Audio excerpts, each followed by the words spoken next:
All right, welcome everyone. I want you to think of this as the most exciting first day of class you've ever had. Today, we're learning the basics of a new language, but instead of memorizing vocabulary, we're going to be building entire worlds with code. So let's dive right in. It's a huge question, right? Is it about raw power? Is it about speed? Well, for millions of developers, the answer is actually something else entirely. It's the reason Python has totally exploded in popularity. And it all comes down to three really simple ideas. First up, simplicity. You know, the source material we're looking at from Career University really nails it when it says, Python lets programmers express concepts in fewer lines of code compared to languages like C++ or Java. It's all about getting your idea from your brain to the computer with as little fuss as possible. Next, there's readability. You know how a lot of code can look like a jumble of curly braces and symbols? It can get messy, right? Well, Python does something kind of brilliant. It just uses simple indentation, literally white space, to keep everything clean and organized. And this doesn't just look nice. It makes the code way easier to follow and helps you avoid a ton of common mistakes. And finally, we have versatility. I mean, from building websites to doing heavy-duty data analysis, all the way to powering artificial intelligence, Python is everywhere. And how does it do all this? Well, it's got this huge built-in toolbox and an incredible community that's already created tools for just about anything you can dream up. Okay, so if we're going to learn a new language, we got to start with the basics, right? Our first words. In Python, these words are what we call strings. They're the absolute foundation for working with any kind of text. Yeah, this slide lays it out perfectly. A string is really just any sequence of characters. Think a word, a sentence, anything. As long as it's wrapped up in quotes. You can use single quotes, you can use double quotes. Python doesn't care, it just knows you're talking about text. It's the most fundamental building block we have. Okay, so you've got your text, your string, but you don't want to have to type it out every single time you need it, do you? That's where variables come in. Just think of a variable like a labeled box. Here, we're putting our string hello Python inside a box and slapping a label on it called greeting. Now, anytime we need that phrase, we just call it by its name. It's a super simple way to keep our code neat and tidy. But what's the point of having words if you can't play with them?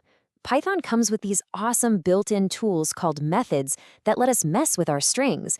I mean, with just a simple command, you can shout it in all uppercase, whisper it in lowercase, swap out one word for another, or even get rid of extra spaces. It's surprisingly powerful.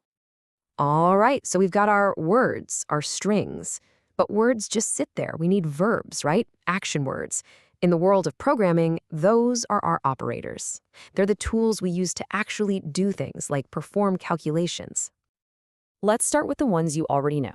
We've got the plus sign for adding, the asterisk for multiplying. Pretty straightforward. Python also uses a double asterisk for exponents, raising a number to a power. Now, these are easy on their own, but here's where it gets a little tricky. When you start mixing them together, Python has a very strict set of rules about what comes first. So, take a look at this. 2 plus 2 times 3.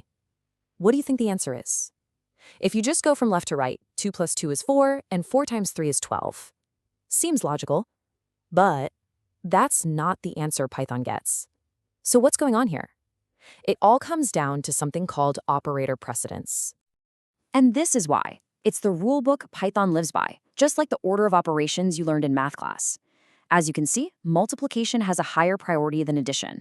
So let's go back to our problem. 2 plus 2 times 3. Python sees the multiplication and does that part first. So 2 times 3 is 6. Then it goes back and does the addition. 2 plus 6, giving us the real answer, 8. Getting this hierarchy down is absolutely key. Okay, this is where things start to get really cool. So far, our code is pretty dumb. It just runs from top to bottom every single time. But what if we could teach our program to think, to actually make decisions based on the information it has? Well, we can. We do this with something called an if-else statement, and it's basically a fork in the road for our code. The program asks a simple yes or no question. In this case, is this number bigger than 10? If the answer is true, like on the left, it takes the if path. But if the answer is false, like on the right, it ignores that first path and takes the else path instead. This simple little structure gives our code a brain. So our code can talk, it can do math, it can even make decisions. What's left? Well, here's the real superpower of computers. Doing something over and over and over again perfectly without ever getting bored or messing up. That's the magic of loops. So check this out. This is called a for loop. We've got a list of fruits here, right? And we're basically telling Python, hey, for every single fruit in this list, I want you to do one thing, print it. So let's see what happens. First, it grabs the first item, apple, and prints it to the screen. That's one cycle done. Then, without us doing anything, it automatically moves to the next one, banana, and prints that. And finally, it gets to the last item, cherry, prints it, and then it looks and sees the list is empty, so it just stops. We just automated a task, just like that. Okay, so we've got these separate little Lego bricks, right? Strings, operators, some if statements, a loop. They seem kind of basic on their own, but what can you actually build with them? Well, it turns out you can build something way more powerful than you'd think. Get this. This is a real-world example right from our source material for analyzing financial data. It looks a little complex, but hang on. Look closely at that code.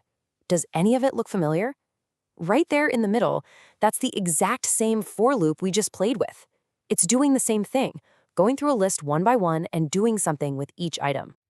And boom, there it is. Look at that result. Real-world data pulled from the internet, all neatly organized. This is what it's all about. Taking those simple, fundamental rules and using them to solve really complex, interesting problems. Okay, so let's do a quick recap. We saw that Python's genius is its simplicity and how easy it is to read. We learned our first words with strings and our verbs with operators. We gave our code a brain with if-else statements and a superpower with for loops. But the biggest takeaway is this. These simple blocks are all you need to start solving surprisingly big problems. So at the end of the day, we've just learned the basic grammar of a brand new language. We have the nouns, the verbs, the sentence structure, but a language is only as powerful as the stories you tell with it. The tools are right here. So the only question left is, what story are you going to tell with it?